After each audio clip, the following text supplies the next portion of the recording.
In this video, we're going to run through the most commonly asked questions that come up regarding appendicitis and ruptured appendix, along with answering a bunch of questions that I've got over the past 12 months since I posted my own ruptured appendix video. And if you're asking yourself why you should listen to this guy, my name's John, by the way.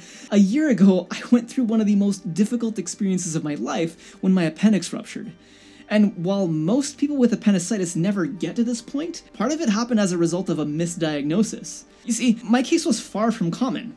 I didn't have the typical symptoms associated with appendicitis, and I also had a very rare, super lengthy recovery. Adding to this the fact that they never removed it, so I've still got my appendix, and yeah, it was far from typical from what most people go through. And the reason I'm saying all of this is that because of this rarer experience, I took the opportunity to ask a lot of questions to doctors, surgeons, and I've researched this topic like crazy over the past year to provide you with the best information I can in a single video, along with some other important parts that you may have never thought to ask, especially those that came up in my situation. So let's get right into it. So how can you tell if you've got appendicitis? This is kind of difficult to answer as there are so many symptoms and no real universal set of them that everyone goes through other than extreme localized abdominal pain. And even then for me, it wasn't isolated to the lower right quadrant or at the belly button. And in case you haven't seen my other appendix story videos, I didn't make it to the hospital until day 3 after it burst. So I am very, very fortunate to be alive and well to share this information with you. And chances are that many of you finding this video are likely worried that you have an infected appendix. Am I right? If so, then type "stomach pain sucks" in the comments. Needless to say, for some of us, it can be challenging to tell, and I was actually misdiagnosed with an intestinal blockage. Even the rebound test didn't give me a result, and it usually does for most people. This is a simple test you can do in yourself where you apply a gentle yet firm pressure on the area of your lower right stomach, then quickly release it. If you feel an immediately sharp pain upon release, then you'll want to get your ass to the hospital. Other than that, blood work can be done, though this will only check for elevated levels of white blood cells, which indicates that you have an infection that your body's fighting off. The best way to get a clear diagnosis is to get some type of scan, typically an ultrasound or a CT scan. This way they'll be able to see if your appendix is in its normal pinky size or super inflamed like the size of your thumb. This doesn't mean good, by the way. This is good, this is not. Now, the list of possible symptoms can vary, as it can manifest as loss of appetite, vomiting, nausea, diarrhea, fever, bloating, sharp pains that come and go, starting at the navel moving towards the right side, and intensified pain if you cough or use your hip flexors and core muscles in any ways. So if you're feeling any of these, then please drop them into the comments. So what does the pain feel like? It f***ing sucks, and it can come in super intense waves or very sharp and isolated in your abdomen. I'm talking involuntary, ab-crunching, yelling type of pain. Now, it will vary from person to person, especially since we have different pain thresholds, but needless to say, you'll know something is definitely going on, and you're best off listening to your intuition to get to the emergency room.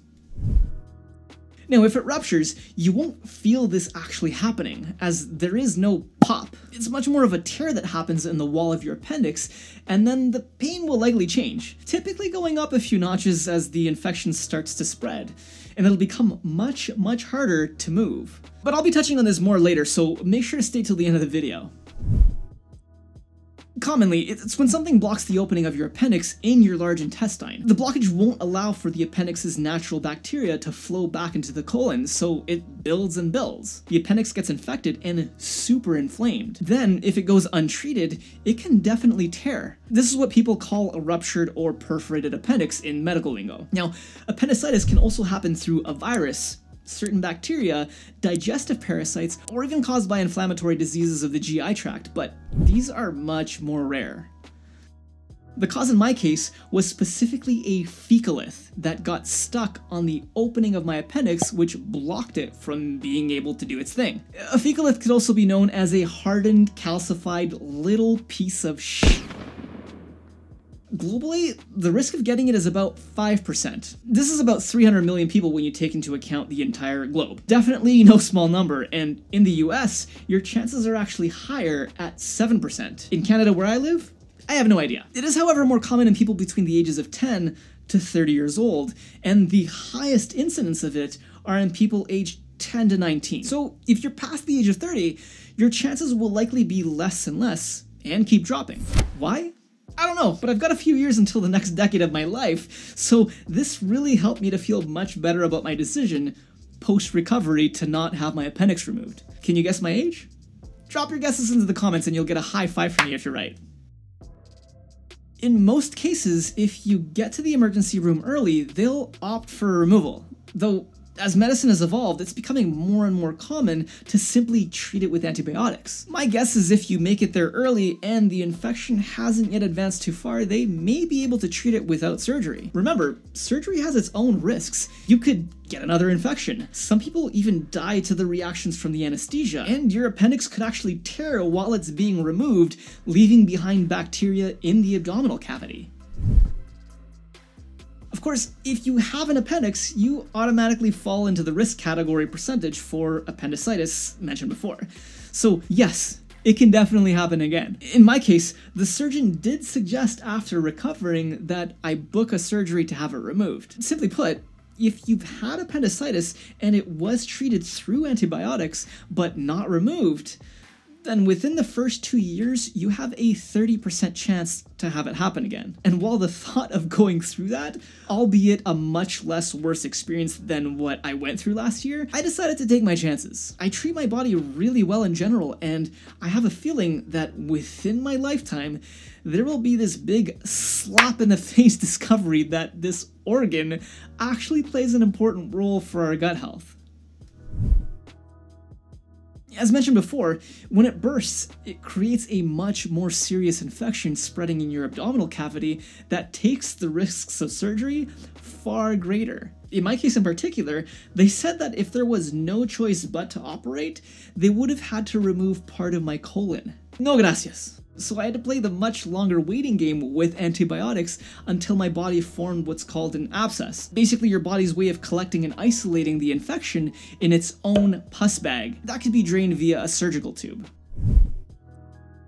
I sure did, but not everyone may be so lucky. So you need to get your ass to the emergency room ASAP. Don't wait as long as I did. Without medical attention, even with just appendicitis, roughly 50% of people can actually die from it. And that risk is even higher if your appendix bursts or perforates.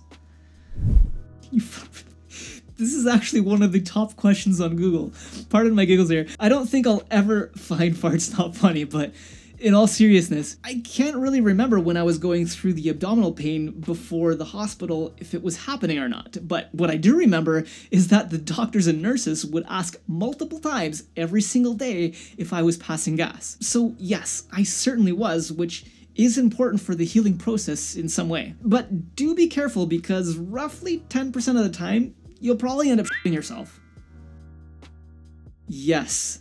And this really worried me since I was in the much higher risk zone of getting it again because I still had my appendix. There was no guarantee that the appendix blockage that caused the infection was gone. I ended up leaving the hospital with my drain tube in around April 22nd of 2020, and the drain tube wasn't finally removed until June 1st of 2020. And for the following 6 weeks into the Canadian summer, at least twice a day, I would feel a short wave of sharp pain right in that area, and it terrified me. I worried that the hole in my appendix wasn't healed and that I'd have to go back to the hospital because of another abdominal infection. Luckily though, our own illusionary worries tend to get blown way out of proportion immensely, and this was definitely the case. A good friend of mine actually told me that it was common to experience some type of phantom pain in the area associated with the trauma, especially since I had 4 inches of surgical rubber tube inside of me for nearly 6 weeks that had only been out for a short while. Of course, hearing that put my mind at ease, and from literally one day to the next, I stopped feeling that pain.